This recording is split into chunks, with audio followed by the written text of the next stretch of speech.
Well, God, I guess you're my best friend, being I invented you. Hello guys, how are you? My name is Julia Manicucci and this is another video of the series about serial killers. If you don't know me, every single Sunday we put another video. And today we will be talking about Charles Manson, the American man that shocked Hollywood and the whole world. When I stand on the mountain and I say, do it, it gets done. If it don't get done, then I'll move on it.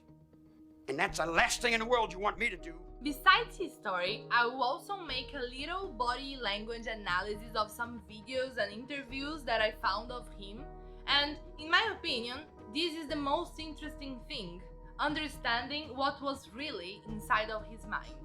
Charles Miles Manson was born in Cincinnati, Ohio in 1934. His mother, Kathleen Maddox, had him at the age of 15. Charles Manson has never met his father. He got the Manson last name from a short marriage that his mother has had when he was still a baby. His mother, besides very young, was also a prostitute and heavily addicted to drugs and alcohol. For this reason, Charles spent most of his childhood with his grandparents. When Charles' mother got arrested, that it wasn't the first time nor the last, the young boy went to live with his uncle that was really violent and abusive with him. After a while living in this hell with his uncle, Charles' mom was released from the prison and took him to live with her again.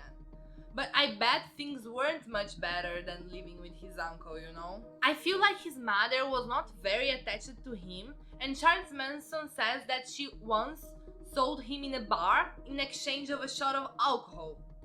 Manson's mother was in this bar and she told the bartender that she would give her the child in exchange for a glass of beer.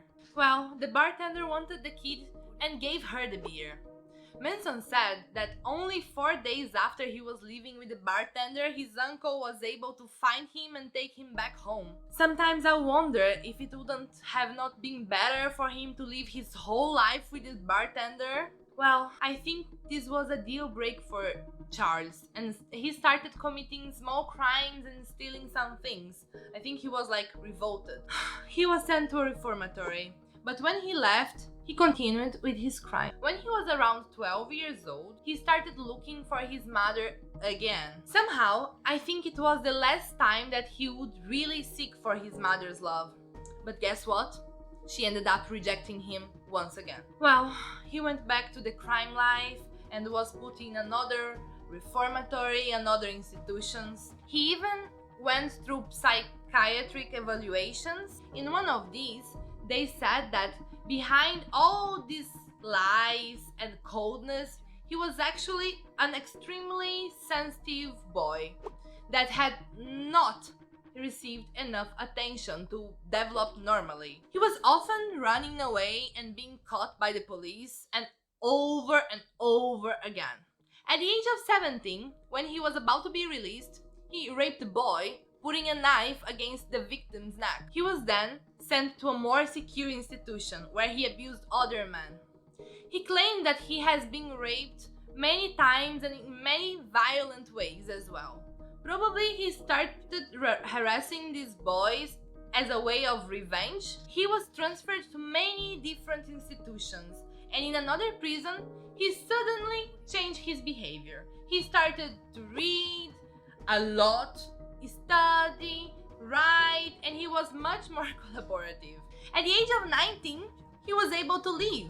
The following year, he married and had a son, Charles Manson Jr.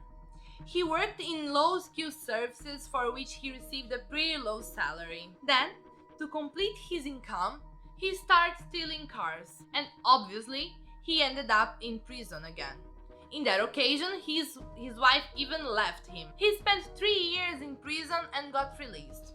Of course, he went back to the crime life and started pimping and went back to his old stealing habits. At the age of 26, he was arrested one more time and he was supposed to spend many and long years in prison. This time, he was convicted for drugging and raping a girl.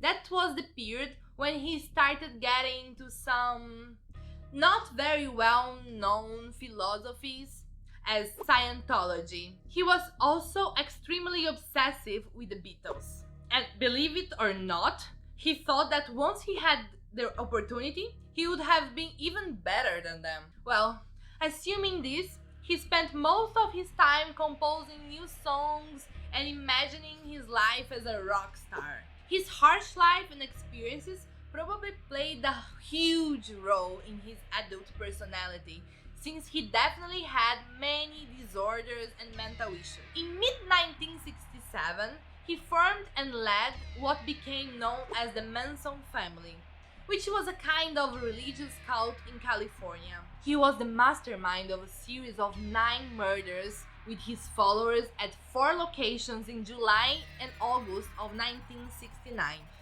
The Manson family cult consisted of approximately 100 people who lived in a very unconventional lifestyle with a lot of drug use like LSD. Most of the group members were young girls from middle-class families and backgrounds, many of whom were radicalized by Manson teachings and drawn by hippie culture in communal living. But anyway, we are gonna get to this later on. Manson had in his mind that there was going to happen an apocalyptic war between white people and black people.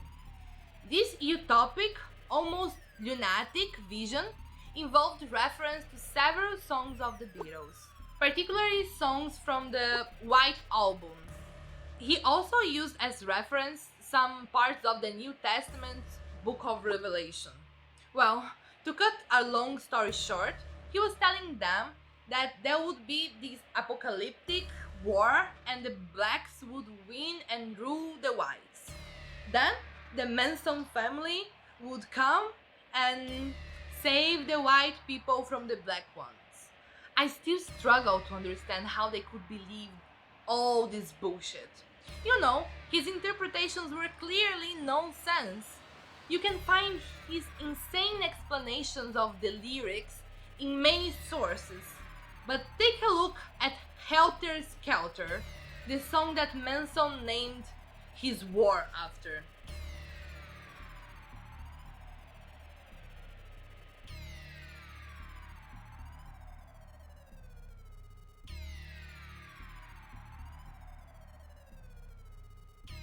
And he was vomiting all these racist things in a way that could sound cute or sweet for his followers.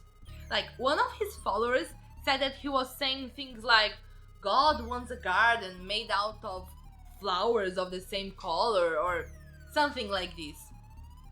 We are not very sure if he was actually delusional, but in my opinion, this was only his strategy of convincing all his followers that there would be this fight, this war. He needed them to believe in a universal enemy. Then he told his followers that for the war to start, they would need to do something to provoke it. Charles told them that they were supposed to go and kill some white people. So the Manson family invaded the home of the Hollywood actress Sharon Tate and the movie director Roman Polanski. They murdered Tate, who was almost 9 months pregnant, and 4 of her friends. Her husband, Polanski, was not home back then. The next day, the Manson family invaded the house of the executive Leno LaBianca and his wife Rosemary. Manson and his followers murdered both of them in the early morning hours of August 10th. The killers were members of the Charles Manson family. They murdered 9 people in such a brutal and horrifying ways on those August evenings of 1969. The main narrative around Tate's LaBianca murders is that they happened out of nowhere, that Manson's followers simply erupted into this imaginable violence on command after being brainwashed by Manson. And just to be clear, Manson did not kill anyone. He just told and influenced his followers to do so. And still, he had this huge group of pseudo-hippies and pseudo-philosophers adoring and following him and his rules. They were getting deeper and deeper in his crazy manipulation strategy. But then we wonder, was Charles Manson a crazy genius? Was he psychotic? Or was he a man with narcissistic disorder trying to manipulate everyone? It's funny to see that much people that nowadays insist on considering him brilliant, wise, a great mastermind. But if we take all his acting skills and analyzing only his body language, what is going to remain? Tell me in a sentence who you are.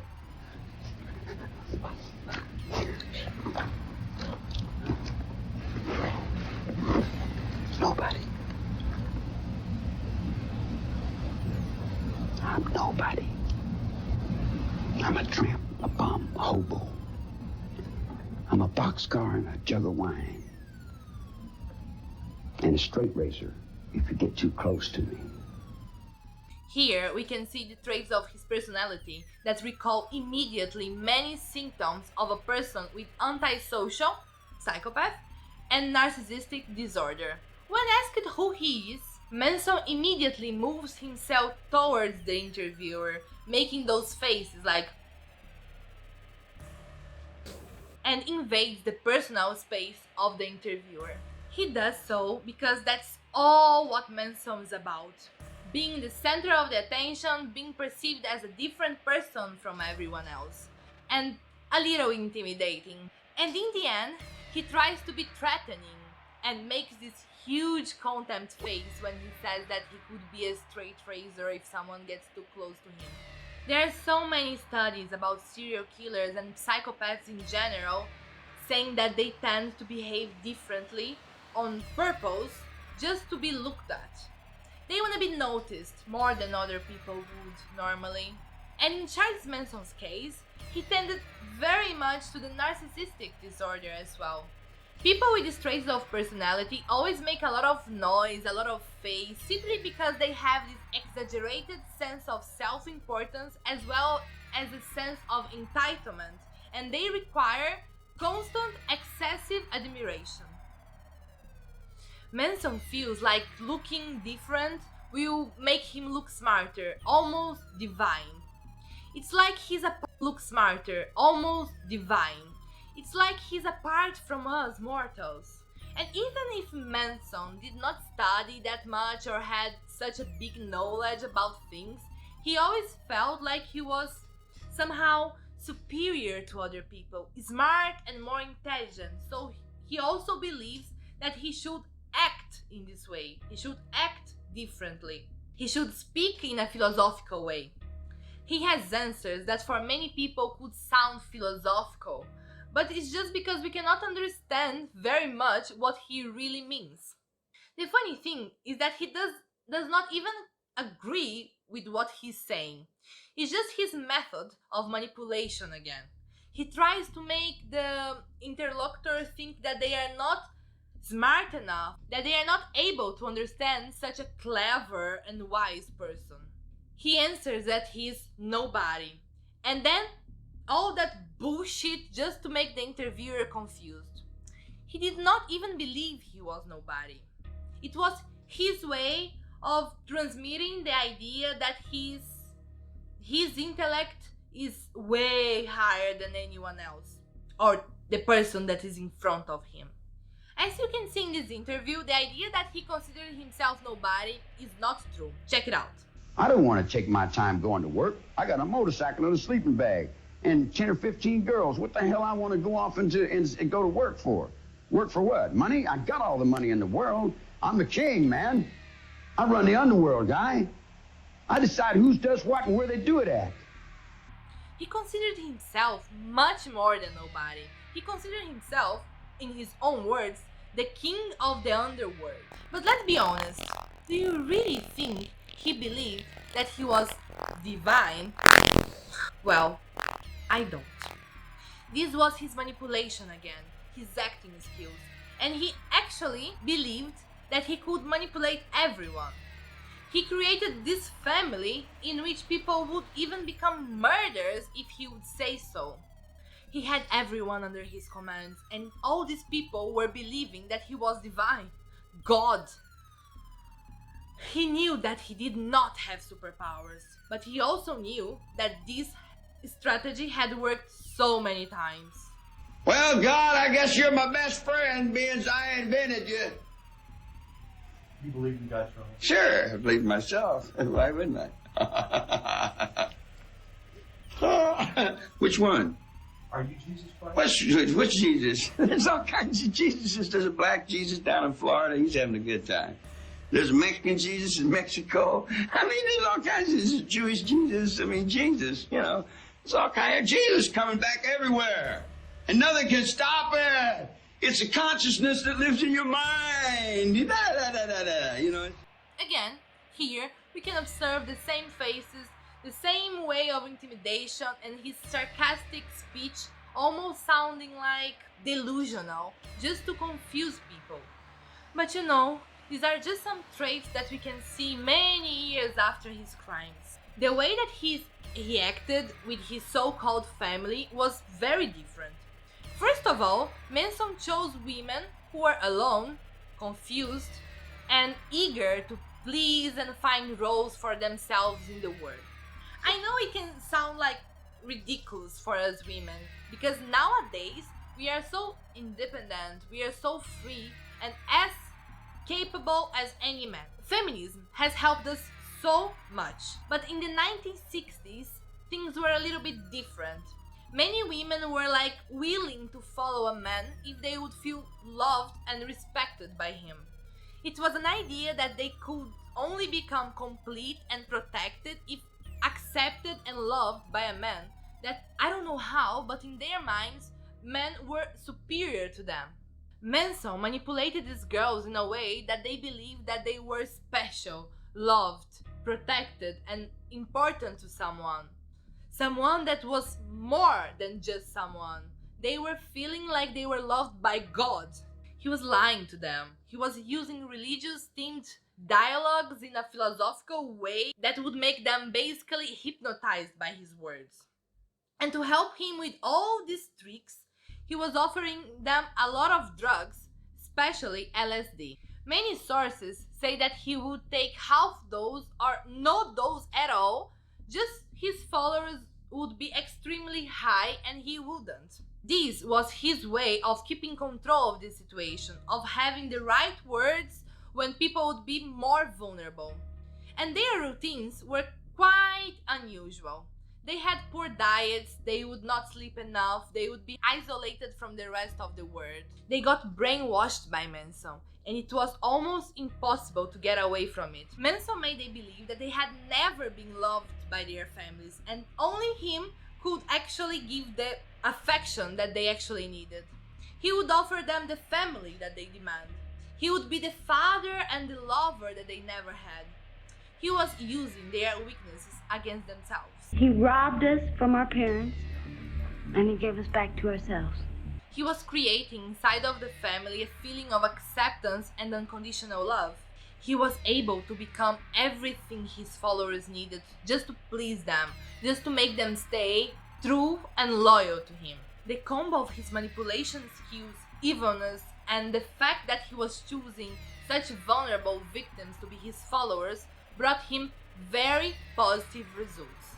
These girls were actually believing that they got saved by him. The culture of late 1960s, my desire to really look for somebody to love,